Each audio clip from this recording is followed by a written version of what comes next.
They charged me with resisting arrest. Get that confidence in jail. I object. Good morning, fellow patriots, and welcome back to another episode of Allegedly Bravo, the podcast where we talk about all things reality crime. I'm Cash. And I'm Lauren. How are you? Fabulous. I'm getting ready to jump on a plane, jet set. Oh my God. I'm going to San Diego. How are you doing? I've been better. I guess it's time to just rip the Band-Aid off. Got my bar results last night. Did not pass again. So I'm just going to be laying in bed, licking my wounds, feeling sorry for myself for about another day. And then I got to get over it. Yeah. And you're entitled to that. Thank you. I think I speak for everybody that we are so sorry. I know it's difficult. I've been with you from the beginning, and I feel like it gets more and more difficult each time. I agree. And everybody's rooting for you. Thanks. And you know what? People take the bar dozens of times. You guys, just for a preface, like for people out there who may not, be in the legal field and they're maybe having a judgmental thought of like, what the heck? Like she's a Shane. She's a Shane Simpson. I just want to let you know that when I was working at the DA's office, I worked with two girls. Both went to very prestigious law schools, and they took the bar 5 times. I mean, it's just so brutal.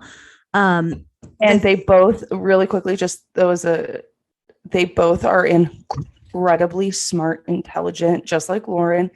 Oh. And it really has nothing to do with the lawyer that you're going to be. It doesn't. And the thing that just like, I think rubbed the salt in my wounds, like bad. And I wonder if other people who didn't maybe pass the bar feel the same way. I'm pissed that the California bar let Tom Girardi be an attorney for so long and get away with stealing. And I'm just sitting here like, okay. I mean, how dare you? Like, talk about a lack of judgment. No, I'm kidding. I'm kidding. I'm licensed by them, but I know. We're here to have fun, you guys, and that's what we're going to do. Well, you know what? We're going to try to do that today because we are talking about a rough topic. Before we get started, though, you want to let everyone know where they can find us? Oh my gosh. Is that now or? It's now and at the end because we got to tell people twice all about us. So everybody follow us on Instagram at Allegedly Bravo, ALLEGEDLY Bravo. It's so fun on Instagram. We have fun. We hope you have fun. Our Twitter is at Allegedly Bravo. And our Patreon, I'm just uploading. I was in the process right before we started recording of moving some of the documents that we've sourced over to Patreon so that our patrons can take a look at what it is we're talking about. And our Patreon is awesome. We do some deep dives into our Salt Lake City episodes that come out every week. We also do some more personal episodes. Lauren and I just dropped 2 episodes, one for each of us of 73 questions where we get a little bit more personal. It's fun. Yeah. And I think there's more to come on that. I thought that was nice. Fun. Yeah, it was fun. Really nice. And it's like questions that I don't get to ask you. Like, or I, know, but haven't said. Okay. So we're going to talk about, unfortunately today, we have to talk about Astroworld, and we have to talk about the fucking nasty shit that went down. And, we're all left wondering, who can we point fingers at? Who should have fingers pointed at them? Who's liable for what? And, obviously this cannot happen again. And I think it's important that we discuss it. Don't you? Yeah. And I think let's get started because it's a lot. It's terrible. So yeah. Here's what I was kind of thinking, Cash. We didn't really talk about this before, but I was thinking, let's talk about the elements of the 2 main things that these people are being sued for, which is negligence and inciting. And when we go through and talk about the facts of what happened, maybe if you could point out or I could point out while we're talking about things that would go towards those elements. Mhm. Okay. All right. And then I'll start with Franco Patino. I think we should start by naming the victims and just saying a little bit about each person. We can alternate. So Franco Patino was a 21-year-old senior at the University of Dayton in Ohio. He was majoring in mechanical engineering technology with a minor in human movement biomechanics. He was interested in prosthetics, and from what I read, his brother said he was interested really in helping people who had missing limbs. Oh, yeah. The next is John Hilgert. He was 14. He was a freshman at Memorial High School outside of Houston. He was described as the type of kid who impacted everyone that met him. He was a good student and athlete that played baseball and football. 14. I know. And I do have some comments on that, but we'll save that for later. Yeah. Okay. This next too young of a person is Brianna Rodriguez. She was 16 and she was a student at Heights High School in Houston, Texas. She was a drill dancer in the band program, and she was described as someone who could always make anyone smile. Her family has a GoFundMe to cover funeral expenses, and honestly, God, probably a lot of therapy. So we'll link that in the episode description. What we have to remember too is that a lot of these victims, I mean, rarely ever do you go to a concert alone. And so I think a lot of them were with family members or their friends. Yeah. And so the trauma that's going to continue to linger is going to be terrible. Yeah. Okay, next is Rudy Pena, 23, was taken to Ben Taub Hospital in Houston, where he was later declared dead. His sister Jennifer describes him as the sweetest person, friendly and outgoing. So he didn't immediately pass away at the concert. I think he was one of the ones that they were able maybe to resuscitate and then take him to the hospital later. But the next person is Danish Bag. No age was listed. He attended the festival with his brother Basil and his sister-in-law. I love that name. I know. Danish and Basil. I know, me too. He died as he tried to save his sister-in-law from the horrendous things that were being done. That breaks my heart so much. Yeah. Okay, and then we have Jacob Jurinek, and I apologize if I mispronounced his name. He was 20 years old. He was a junior at Southern Illinois University, and he studied art and media and was on the dean's list. And this is it's a common theme, I feel like, among these victims, is that they were all great people. Yeah, who were very well loved, very well liked, very well respected members of their community who were actually doing things to better this world. And it's just really, really, really unfortunate. And, I take just to take that moment and think sometimes I get really in my head. I don't know if you do too, and think there are so many bad people in this world. But then when tragedies like this happen and we're just listing people who are hailed as being kind and fabulous and good friends and hardworking people, it's it helps you remember that there actually are good people in this world. It's so unfortunate it comes to this for us to realize that. Okay, the next victim is Axel Acosta. He was 21 years old. This one, none of them are good. This one makes me sick to my stomach. Axel was unfortunately identified by his brother when the Harris County Institute of Forensic Science in Texas circulated a photo of a man they needed help identifying. His brother hadn't heard from him after the concert, and the person that Axel went to the concert with told Axel's brother, "Hey, Axel didn't come home. We haven't heard from him." And the way they found out that he had passed was by identifying his body. On social media. And the next victim is Madison Dubiski. She was 23. She had attended the concert with her brother, and the two eventually became separated during Travis's performance, and it was the last time he saw her. which I can't even imagine, because especially as a brother, where you're looking out for your sister, and there was probably just an immediate, I think everybody can identify this when you are separated from somebody, and that immediate fear that hits you, it's a panic. And to be in that large of a group with that many people, I can't even imagine how amplified that panic was. And then, of course, the result is just devastating. But I mean, sending thoughts and prayers to everybody's family. But I mean, especially the siblings that lost their brothers or sisters at concerts, like right in front of them. I can't. Yeah. It makes my skin crawl. Okay, the most recent. This one's hard for me. I don't know why. It's hard. It's a hard one. So her name was Bharti Shahani. She was 22 years old. She passed away in the hospital this Wednesday, November 10th, 2021, nearly a week after she was separated from her sister and her cousin at Astroworld.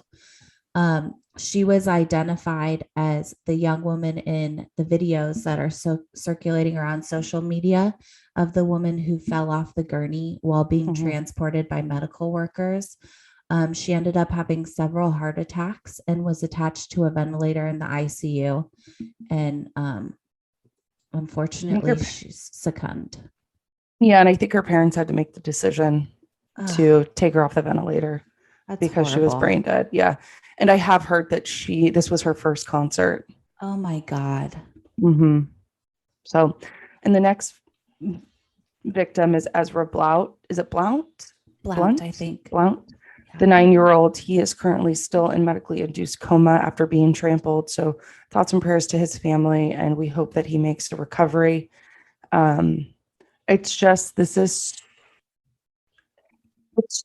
It's so sad, because when you go to a concert, you obviously want to go and have fun. You're living it up, best time of your life. You and your friends are getting ready, your family getting ready, like pre-gaming, taking pictures, just like all of the excitement leading up to it. And to have an outcome like this is just devastating. And we are going to get into it, talk about where things went wrong, why this happened, how did this happen. So let's get into it. Okay. So the defendants in this case, the people who at this point are being sued, and trust me, there will be more, are Travis Scott, Drake, Live Nation, and ScoreMore. So Drake is obviously a performer. Travis Scott is the one who put on Astroworld. Live Nation puts on these huge concerts and festivals, and ScoreMore is an Austin-based concert promotion company. So I didn't know who they were before this. So those are the four main people that are being sued at this point. And they're being sued for negligence. Generally, they're being sued for negligence and inciting a riot. So, okay. Do you want to walk through negligence? Yeah, I'll walk through negligence. So a person is negligent when they have a failure to behave with the level of care that a reasonably prudent person would exercise under the same or similar circumstances. Oh my gosh, that just triggered me right back to law school. Reasonably prudent person. So basically, we were taught in law school, the reasonably prudent person is like, what would Jesus do? Like, what would Mr. Rogers do? Like, the most shining star in the world, what would that person do, like in the same or similar circumstances? So here we have to look at what would a normal concert performer do. If I'm performing a concert, Adele's performing a concert, obviously we're performing the same kind of concert. Like, what would they do if what was happening in front of them? So it requires the person or the actor, in this case, we're going to call him the defendant, which is Travis. But isn't the failure to behave with a level of care that a reasonably prudent person be that the prudent person in this case would be Drake, Travis Scott? Yeah, those are the people we want to see what a reasonably prudent person in Travis Scott's position, Yeah. a reasonably prudent person in Drake's position, Yeah. a reasonably prudent Live Nation and ScoreMore. Yeah. In the same or similar circumstances, the same crowd surge. This, like, basically pluck Travis, flick him away, put in Britney Spears. She's fabulous, you know? Oh, she's been freed, by the way. She's been freed. Amen. Okay. Yeah. So now let's move on to duty, which is the first element of negligence. And so in this case, the defendant, being Travis Scott, Drake, Live Nation, ScoreMore, they owe a duty of care to those that are attending the concert.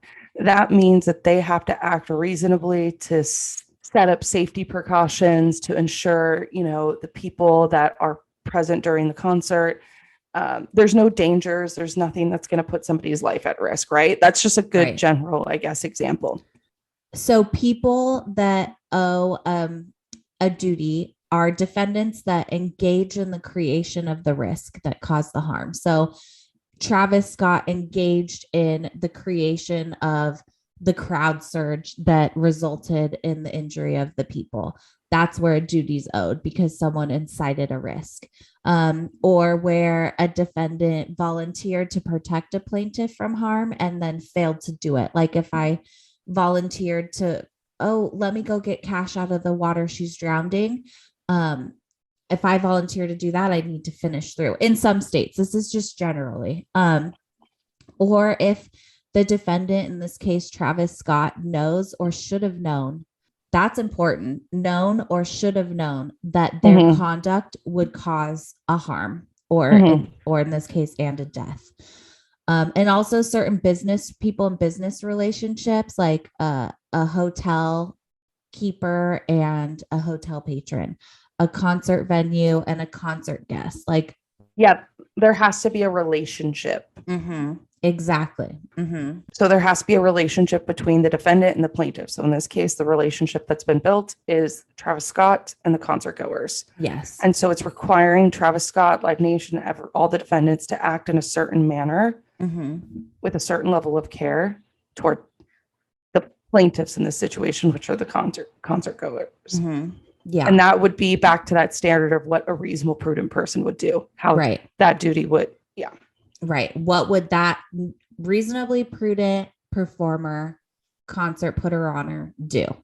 And basically the person, then the defendant, has to breach this duty, this care that they owe to the plaintiffs, the people around them. And that just means that they failed to meet their standard of care. And that all of that has to cause an injury. All of that can't just happen and then nothing else result. The plaintiff has to suffer a bodily harm. Their property has to be harmed, whether that's like their clothing or their real property, their home. And sometimes emotional distress will meet the requirement of injury. I have a question for you. Okay. So generally this duty has been established because people have purchased tickets. Correct. And so you've entered really into somewhat of a contract. Like if you ever flip over a ticket on the back, there's a disclaimer. And now obviously a lot of times it's on the internet. So my question is, does Travis Scott or any of the other defendants have a duty to those that snuck into the concert? Because it's similar to a fact pattern where you would have somebody, say you owed somebody a standard of care, like they were inside your store. You know, they were shopping, they were a customer, they were walking around. You would have to obviously make sure that the store was free of any type of danger, puddle, water on the floor. Giant knife in aisle 3. A step. A steep step. But if that person trespassed and you didn't know that they were there, it's like, does that duty exist? So the same question would then, I guess I'm posing to you, is whether or not somebody who snuck in, who technically was trespassing, whether or not there would be a duty there. So I would argue, yes, 1,000% the duty still exists, because I think it's very well known and pretty standard that people will sneak into concerts. People will try to sneak into concerts. That's just, people have done it. I've tried to sneak into concerts. A lot of my friends have been successful. You know, it's just part of the game. And also I would say like an assumption of risk of doing business. It's just part of the game. Like, hey, you're putting on a concert. People are people steal you. If you own a shop, people steal. You have to count that in part of your liability. It's just how the cookie crumbles. And also Travis Scott on his Twitter and other social media was was encouraging people, hey, we're sold out. We don't fucking care. Come anyway. That's what I was going to say, is that I think in this case, it might be, I think there would be a duty because of his prior behavior, past behavior, and this incitement of just crowd surge. And telling people, hey, we sold out, but we're not counting tickets. Just come through. Like all the ragers come. Yeah. And so I don't know. I thought that was an interesting.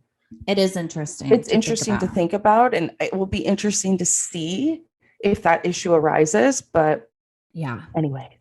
So breach means that the person, in this case, it would be Travis Scott, failed to meet the standard of care, failed to keep the concert goers safe, failed to not create a risk, failed to protect the people who were in the crowd.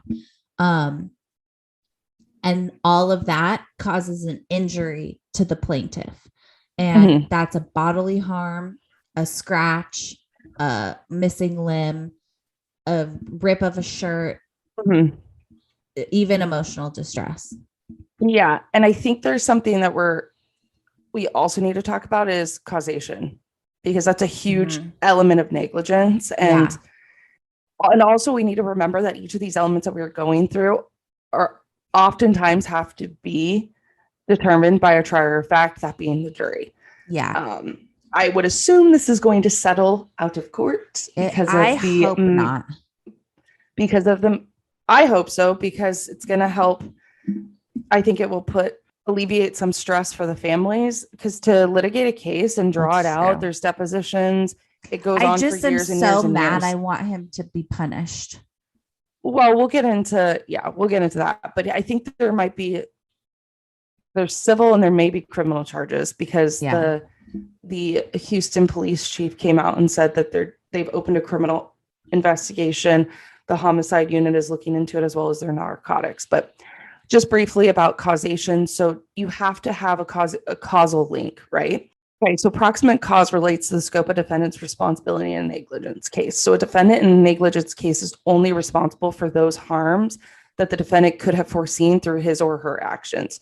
So if a defendant has caused damages that are outside the scope of the risk that the defendant had foreseen, then the plaintiff cannot prove the defendant's actions were the proximate cause of the plaintiff's harm. So that means like the injury that the crowd sustained, it had to be foreseeable from whatever Travis Scott did. It had to be like, oh yeah, for sure someone will get hurt because of that. Not like, well, that's weird. We have to remember, like, it was like an accidental death. Somebody suffers a heart attack, like that, the proximate cause, there is no causal link because that person suffered a medical injury. Or if somebody maybe just like trips and falls. There's no way Travis could have known that would happen. Exactly. Like, it would be much more difficult to litigate. But in this case, it's so important to remember that the actions of the defendant have been foreseen through the harm from the defendant could be foreseen from his actions. Exactly. This is going to be so difficult for Travis Scott to overcome because of, like we said, his past conduct and the incitement of violence, how he's been criminally charged, I think, multiple times for inciting at other venues. The Astroworld Festival, they had very big concerns about the amount of people that were going to be responding. There was an email chain that came out. I don't know if you saw that, where the email came out and said, hey, look, last year, people got so violent and so crazy in these areas surrounding the concert. Like, we need to shut those down because it could happen again. So it's not like this was a freak accident. Like, we have to remember that festivals happen all the time. Right. And when have we've never had a casualty like this. No. I mean, in my recollection, absent the Jason Aldean concert that happened in Vegas. Right. But I'm saying, where people it's as a result of we'll get into that too. The Live Nation of it all. But anyways, so the proximate cause, he's going to have a very, very, very difficult time overcoming that. There's just substantial evidence to prove that he was a causal link. There's video obviously out there. Right. Thank God we have technology. Thank God all these kids and their TikToks. Thank God. Yeah. Honestly. Because I don't think we would have seen the truth, because I got to say, I have seen hardly any real news on this or real boots on the ground reporting about it. And that's not okay, in my opinion. But it's also very disturbing videos. Like, yeah. Well, so we've been talking about his past conduct, but we haven't really talked about what he did at the concert that night. Like, he was telling people to push, right, like push forward. Well, let's tell people what the riot is and then go through the timeline of what he did. Because he is also being charged, or I don't know, not charged, accused, alleged of inciting a crowd. And so there's two elements to that, and it's defining a riot, which is an act of violence by one or more people as part of a group of three people, like a gathering of three people, in which the bad acts are a clear and present danger or would result in damage or injury of another person. Ding, ding, ding. Exactly. It's like, it reminds me of like, where two or more are gathered, God is there. If three or more are gathered, you're in a big assembly. And if one or more people starts being dangerous, you're inciting a riot. And this is a civil violence. This is civil. Right. Yeah. I got this off of the federal rules, I'm assuming. Yeah. Okay. Okay. And then, or a riot could also be threat or threats of an act of violence by one or more people in the three people gathering, where the threat is able to be immediately executed, and that if they did perform that threat, it would be a clear and present danger that would result in injury. So it's either you do something that could cause injury, or you're threatening to do something to cause injury. But that doesn't mean advocating for ideas. Like, it doesn't count threats of like advocating for ideas or an expression of a belief, as long as the expression of the belief doesn't involve the advocacy of violence. Like, they want to still give you your First Amendment right to be able to share your ideas, even if they're bad ideas. You should still be able to share them. But those should not cause an immediate threat of danger. It's as soon as there's a threat of immediate danger that it goes into inciting the riot. Okay, so now we know that what he's in for. And that's a federal definition. And so there's a state definition as well, and a local definition. And so I think this just goes to show that, I mean, the gravity of what Travis Scott and Live Nation. I mean, I definitely think Live Nation is probably more at fault here. Oh my God. But I also think Travis Scott's going to be on the hook. And so I wonder how they're going to divvy up the settlement. Like, well, let's hope there's money to divvy up.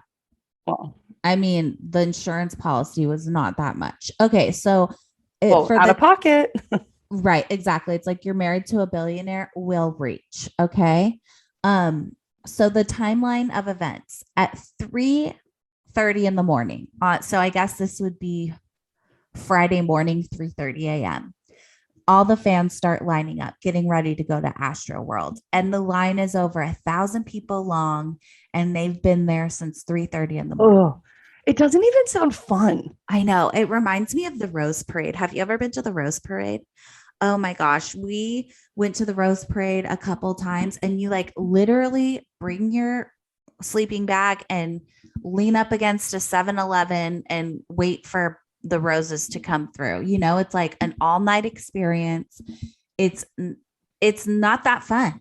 I just don't enjoy being around people like that. So no, me neither. Okay, 10 a.m. the gates open. This is the first report of trampling. Have you seen the videos? Yeah. So describe what you saw. The videos of when they open up the gates and like people just swarm. Yeah. And the problem is that Travis Scott's demographic are very young adolescent boys, Right. young adolescent teens, let's just say. Yeah. And also guys in like their early 20s, very rambunctious, rowdy people. Mm-hmm.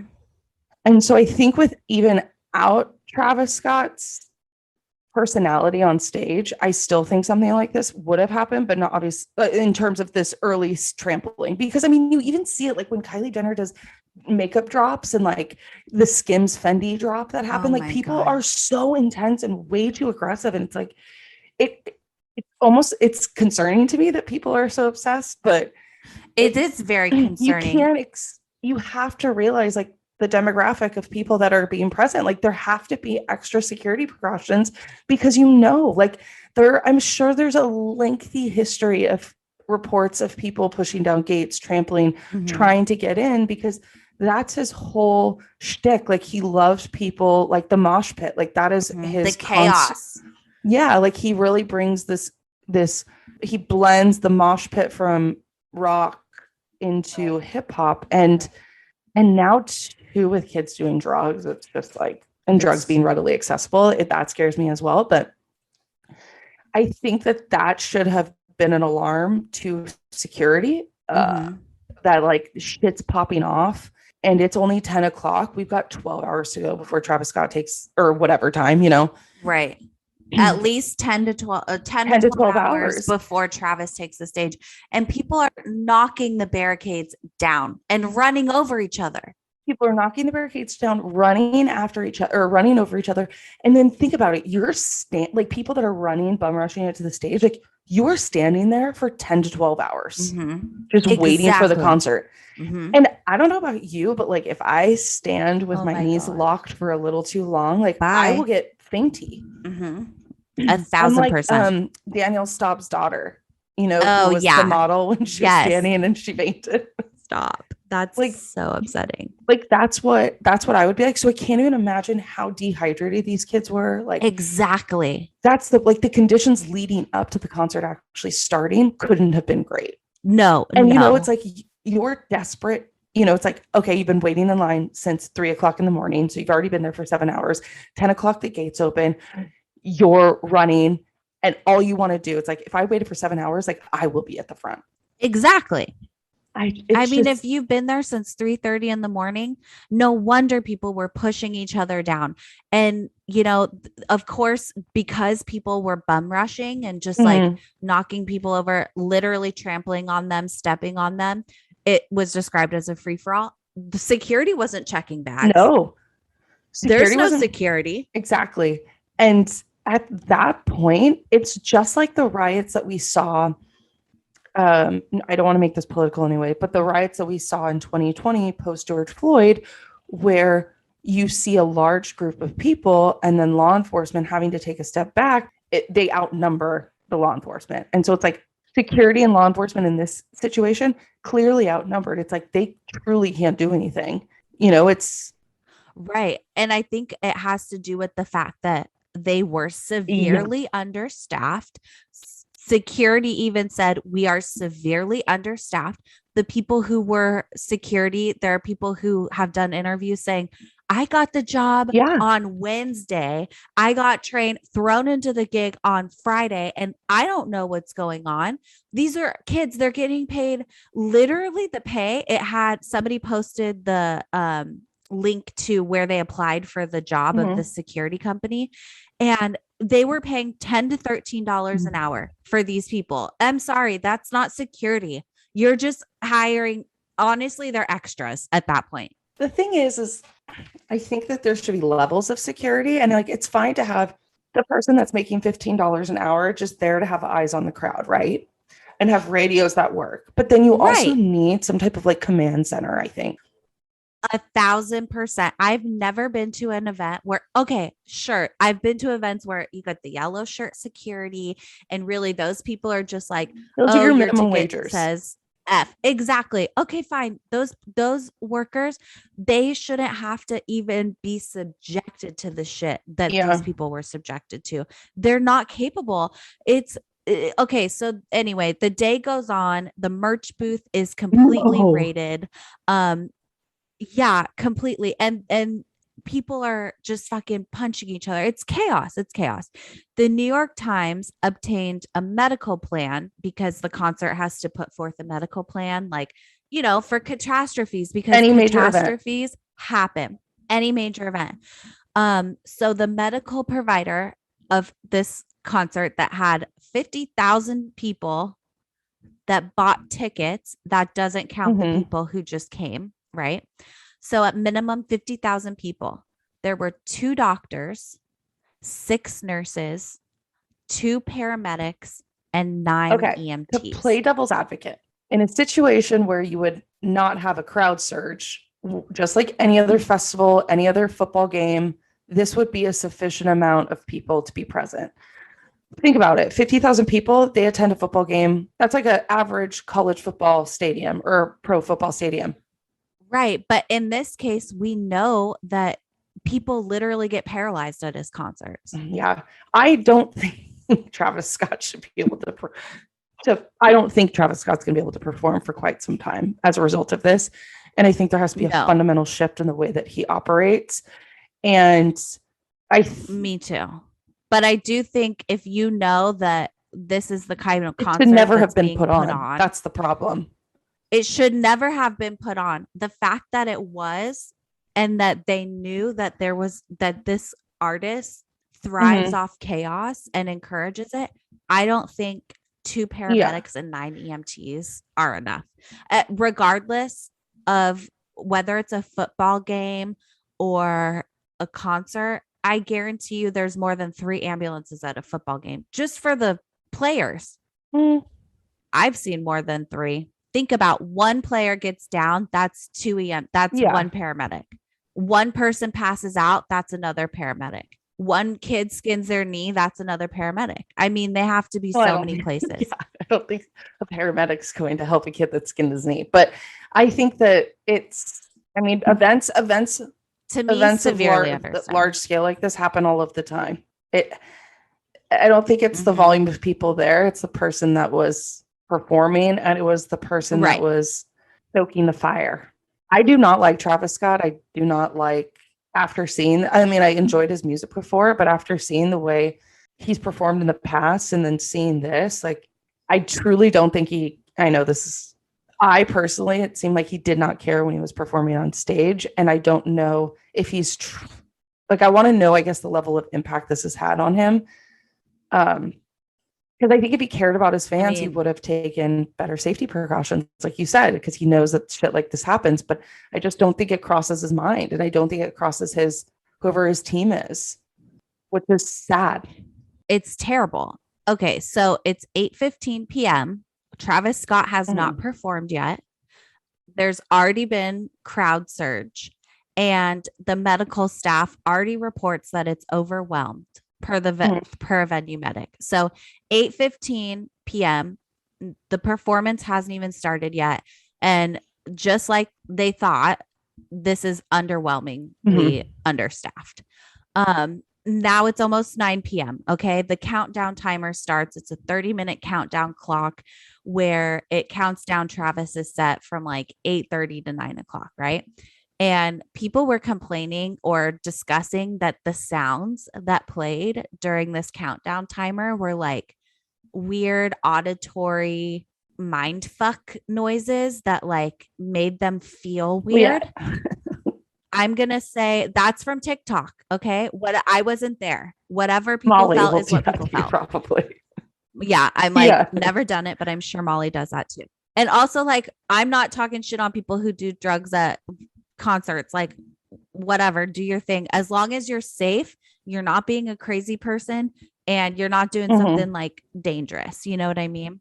Okay. So an ICU nurse talks to CNN, an ICU nurse that was there. And she says that all the people were just so compressed against each other.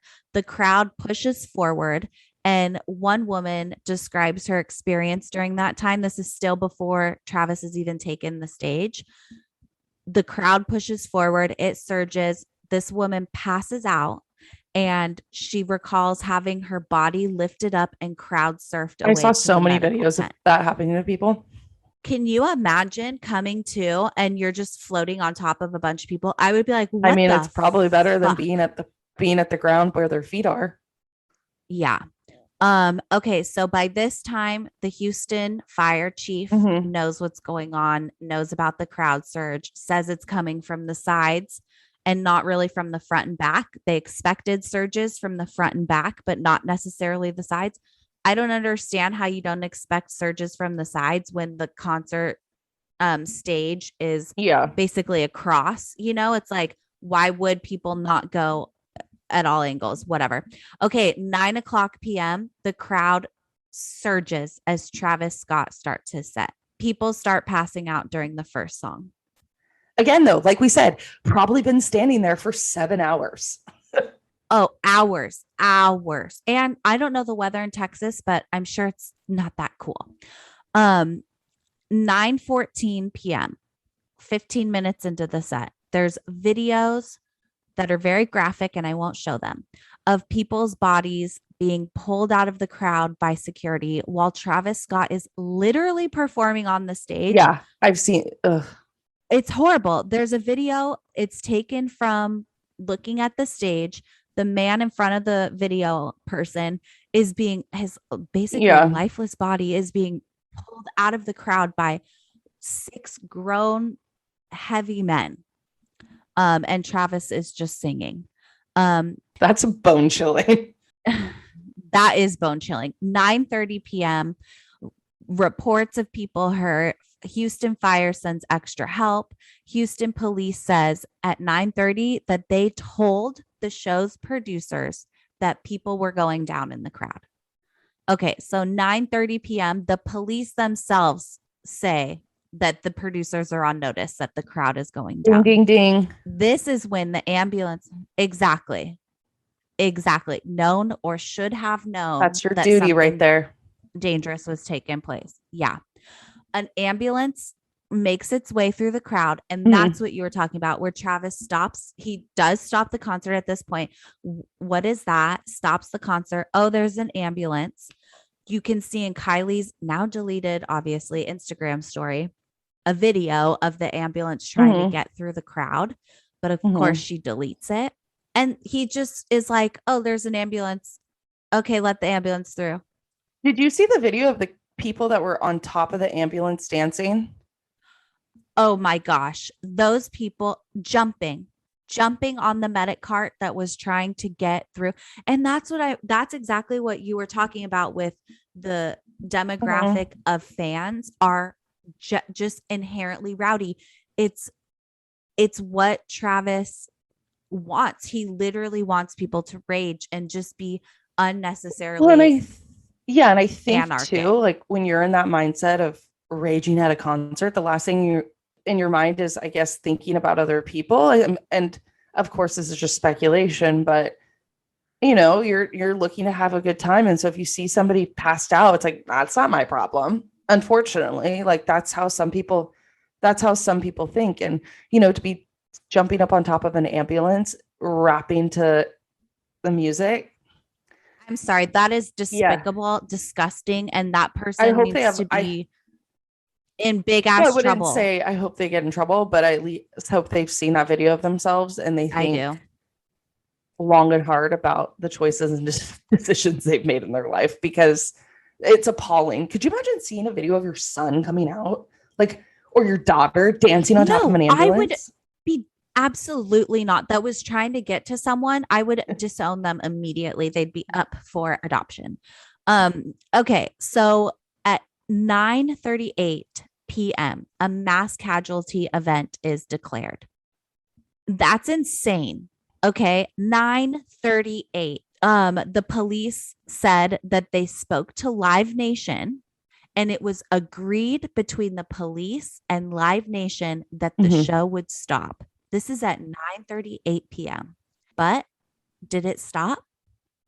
Okay, so then the concert continues. Some concert goers report 2 short pauses, but then there's a video of Travis Scott stopping the show and asking for help for a distressed person in the crowd. Like he goes, yo, yo, yo, yo, yo, like we got somebody passed out. And it's like, okay, so again, here we have another example of somebody being put on notice, right? Mhm. So Live Nation's on notice at this point at 9:30. Travis Scott's well aware that somebody has at least passed out, right? The police are on notice. A mass casualty event's declared. Yes. You can hear the crowd screaming, help us, help, people are dying. He says, what the fuck is that? And points to the ambulance. And there's videos of some My note, sorry. some douchebags jumping on the top of the medic cart, which we had already talked about. And then this is the craziest part. He is obviously aware of what's going on and then says, if everybody's good, put a middle finger up in the sky. And then you start seeing the crowd surge. Right. Again. And then 2 men eventually come up on stage and start talking to him. And we don't know what is happening. We don't know what they're saying, but we would assume that these 2 people are putting them on notice.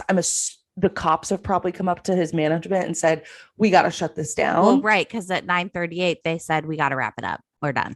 But I will just again, just thinking of all possibilities. Like I do find it interesting that the police didn't say, look, I will give you 2 minutes to get off the stage. And if you are not off the stage, we are shutting this down. I agree with you. I have so much to say about that.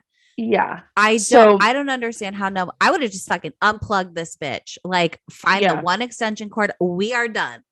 Turn on the lights. Yeah. And so then the 2 men are up there, right? And then he starts playing the songs again. Yeah. And then the 2 guys that were on the stage then jump into the crowd. Right. It's like start crowd surfing into the area where the man was just pulled out who had passed out. Right. And I don't know when you were watching that video of when you were talking about the person being pulled out and being passed over to security, there's a video of this poor girl's face. Oh. She's very close to the gate where she looks back and she's just, you see the distress. And I'm hoping that she came out alive, but like, I recommend everyone go find that video because you can see it in her face. She's like screaming because everyone's just pushing up against her. Right. It's against insane. them. And so, anyways, so moving on. So, 2 different individuals, one male, one female, actually climbed up onto the stage and started telling the cameraman that people were dead. And it's terrifying. She goes up and she grabs the cameraman. She tries to like grab the camera. The guy's up on the ladder trying to get his attention. And I don't fault the cameraman because again, he is there to do his job. He probably doesn't know what's going on. And he's got 2 teenagers, 2 young 20-somethings on his stage trying to in some way stop a show. He seems like they're trying to stop the show. And it's like, are we supposed to sit there and believe that this cameraman's supposed to believe whatever these people are saying? I don't know. Like, I don't think so. But you're also right on the stage and you have a bird's eye view. You're literally the cameraman. However, I did find the girl's Instagram who was telling the cameraman what was going on. Yeah. And she did a follow-up post where she said, hey, leave the fucking cameraman alone. Yeah. He, as soon, like after that video cut, she goes, he realized what was going on and he started to help. Yeah. So everyone ease off on the cameraman. All right. Yeah, okay. Cause that's what I was really, when I saw that video, I was like, this poor cameraman probably feels so guilty and is probably because he's just a normal guy. He would have acted. It's like, you never know how you would act or respond in situations. And it's like, there's so much going on. How is he to know that these 2 people were not on drugs, tripping out, making shit up? Exactly. You know, because it's like, I don't see anything else happening. Like what's going on? But okay. A little justice for the cameraman. Justice for the cameraman. No justice for Travis Scott. No. So then the male is yelling at the camera to stop. So in the background, you can hear Travis again saying 2 fingers in the sky and starts a set. This timing leads me to believe that this occurred immediately after or during and after Travis stopped the concert to point out the ambulance. So this is like, there's so many things happening at one time. And that's why I was really so thankful for all the people on TikTok because obviously you can hear the audio on all of these videos and you can match up what was going on at each part of the stage. Like you can, in one video, hear the same audio of Travis standing on that ladder, like you were talking about, with people being pulled out. You know exactly where he was. He was on the stage saying middle fingers in the sky when people were like on the stage being like, there are people dying. Well, and then we get to the point where the infamous video that comes out where he's like, where he's doing the weird auto-tune and robot. Yeah. He's well aware, you guys, at this point. Well aware. Stuff is going on. Well aware. And so the concert continues. And then I have a thing I want to read from a woman who was in the crowd. It's just a little bit long, so I'll try my best to go quick. Her name's Madeline, and I'll put her handle in the bio. This is what she said. I just left Astroworld Festival, and let me say this, as someone who has been to every Astroworld Fest there's been, this was completely different. It was awful. I passed out because people were pushing up against me so much I couldn't breathe. Sam got people to apparently crowd surf my unconscious body to the security guard, and I got carried to a little section behind general admission and put down on a stool thing. When I woke up, I had a water bottle in my lap and no clue what had happened. When I stood up, I looked around and people were getting carried out with eyes rolled back into their heads by security, bleeding from their noses and mouth. I yelled, "Has anybody checked a pulse?" The security guard, frantic, asked me to please help him. I checked 2 people's and one did not have a pulse. I told them I was an ICU nurse, and the other security guard, hearing that, said, "Please come help us." He takes me to the part of the crowd behind general admission where I see 3 bodies sprawled out and people who I assume were medics and medical staff doing CPR. I immediately see there's not enough medics for this, so I relieve one medic of CPR. I ask where the ambu bag is, where the AED is, where the stretcher and ambulance is, where the fuck any shit is. And they said, essentially, there is none. There's 1 ambu bag, 1 stretcher, and 1 AED for 3, now 4 people who are pulseless and blue. People from the crowd were trying to help. Teenagers are doing CPR trying to help, but they're doing it incorrectly. And then I see there's other people doing CPR on people who still have a pulse because no one's done a pulse check. It was an absolute shit show. I lost Sam for I don't even know how long, but the remainder of the concert, I was doing compressions, bagging, and helping move people to stretchers and checking pulses on new bodies as they got crowd surfed to where we were. People were trampled, crushed. There was no cell service to call for help. People were begging the crew operating the stage lights and stuff around us to stop the concert, and they wouldn't. I'm so disappointed and sad. Finally, the cops showed up with more stretchers and started to get people out, but I know at least 2 individuals had been pulseless for 15 minutes minimum when they had gotten on a stretcher. That's terrible. Yeah, that's a thank God for her, and thank God for all the people though that also stepped in to help. Exactly. It's like Mr. Rogers says, look for the helpers. Yeah. So at this point, the concert is eventually stopped, correct? At around 10 o'clock. Well, after Drake comes on the stage. And does sicko mode, because God forbid you don't come on stage and do sicko mode. But yeah, by the end of the 10:10, the performance stopped. And you just think about every concert you've gone to. When does the performer perform their hit song? The end. Exactly. I know. And so it was only going to get worse.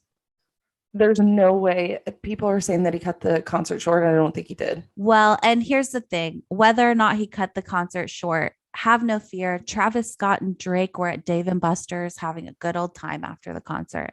Good for them, just like living it up and just living their best lives. Travis has agreed. But he didn't know. Exactly. Yeah, sure. Lauren, he had no idea. Exactly. He had no idea. He agreed to pay the funeral costs of the 8, now 9 fans who have passed away, and has partnered. This makes me sick. I know. Partnered up with BetterHelp for fans who need psychological assistance. Fuck off. I know. I'm disgusted with him, but that's the least he could do is pay for the funeral costs. Again, I think there's going to be a massive settlement that comes, but I'm interested to know more about his prior bad acts. Okay, let me just go through these quickly because I know you have to go. In 2015, Travis pled guilty to charges of reckless conduct stemming from Lollapalooza. Guilty. Lollapalooza. After he told concert goers to ignore barriers, ignore security, and come rage. He did the same thing in 2017 and incited a riot at a show in Arkansas. At a different show in 2015, Travis crowd surfed and a concert goer attempted to steal his shoe. Maybe, who knows? Maybe the shoe came off and he encouraged him to attack the man. And the man that was attacked as a result of that was a juvenile. Exactly. It wasn't even a man. And the video's chilling of Travis standing there screaming, fuck him up. Fuck him up. Yeah, it's crazy. And people are beating the fuck out of this child. Yeah. It's disgusting. 2018, Austin city limits. There was a surge where concert goers had no control of their bodies. In 2017, this made me sick to my stomach. In 2017, a man named Kyle Green says that a crowd pushed him over a balcony railing at Manhattan's Terminal 5, leaving him partially paralyzed. This occurred after Travis encouraged another fan to jump off. I remember this. Yeah, it's in that Netflix show. Last 2019 Astroworld, 3 people were hospitalized after being trampled when the gates opened. Known should have known. Interesting. He encouraged people to come rage. He tweeted out that people broke their hands. It's not a show till someone passes out. Like, he just loves that shit. Yeah. Live Nation has a history of being dangerous. I mean, we have the Route 91 Harvest Festival in Vegas. I mean, you and I both know people who were there who are just absolutely traumatized. And I can guarantee you 4 sessions of BetterHelp would not have helped them. 2019, a Journey guitarist filed against Live Nation because his wife was violently assaulted by a security guard for Live Nation. Just all kinds of things. Which, I mean, part of the complaints or the lawsuits that have been brought against Live Nation, I mean, you're doing business with a big company, things are going to happen. Exactly. And it's like a rowdy time. But also, it's not like we're going to the opera. Yeah, exactly. I would also say, though, it doesn't look good when all your bad acts are really safety related and not like, oh, they didn't pay my contract. Yeah. By the way, people from Route 91 are still waiting for their refunded tickets. That's not a good sign. Before we close, I do just want to briefly talk about the criminal side. Yes, please do. And there are possibilities that criminal charges will be brought. Like I said, the Houston police chief came out and said the criminal investigation's open and active. The homicide units involved, the narcotics units involved, because there were the allegations that security guard had been stuck with some type of drug. And there were also allegations that fentanyl was being passed around.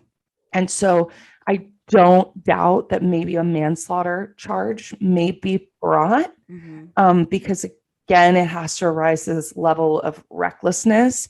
And it goes to show that and also I think it might be easy in this case to show that there was a complete disregard for people's safety. A complete disregard. I agree. Oh. Here's my opinion. I don't think we should have standing room only concerts anymore. I think we've all lost that privilege. Nobody knows how to act and everybody gets a chair now. I mean, honestly, that's the way it should be. Yeah. There should be little cubbies and it should be like a VIP front row situation. Everything else. Exactly. You got to see. Exactly. Do you have any criminal behavior, by the way? Yes, I absolutely do. Last night I was subjected to one of the most ridiculous group texts. Oh no. So my criminal behavior is group texts with old people, mostly family members, who loop in 25 people from your family. Stop. And some of those people have Androids. So the text messages come in like 5 different and you groups. Can't leave. And then I can't leave. And then people are responding because the photo came in one text. No. And then the group chat is in another text. And then somebody responds and said, did you send a photo? Stop. And then somebody else says, wait, I didn't get a photo. So yeah, I sent it. You guys, my phone was like, ding, ding, ding, ding, ding, ding, ding. I would have thrown it. When I worked till like 9:00 last night. Oh my God. And I was just, and I love my family so much, but holy crap. Rein it in, y'all. Get an iPhone. What's yours? Okay, or like put on an email chain. Okay, mine is Jake Gyllenhaal and whatever the fuck he did to Taylor Swift. Girl, I just listened to All Too Well. Oh my God, the 10-minute version. It was all I could play in my head. Fuck the patriarchy, you guys. Fuck it. I just want to say too, well, and really quickly, people were giving shit to Maggie Gyllenhaal because they wanted the scarf to be returned. But in the song, if you listen to it, it says the scarf I left at your sister's house, but you probably have in your drawer still. Exactly. It's like, no, the scarf isn't at Maggie's house. No. Real Swifties know it's in the drawer. He smells it. Please. Yeah. But anyways, that's our episode. You guys have a wonderful, wonderful day. I'm off to San Diego. Have fun, Cash. Bye. Bye.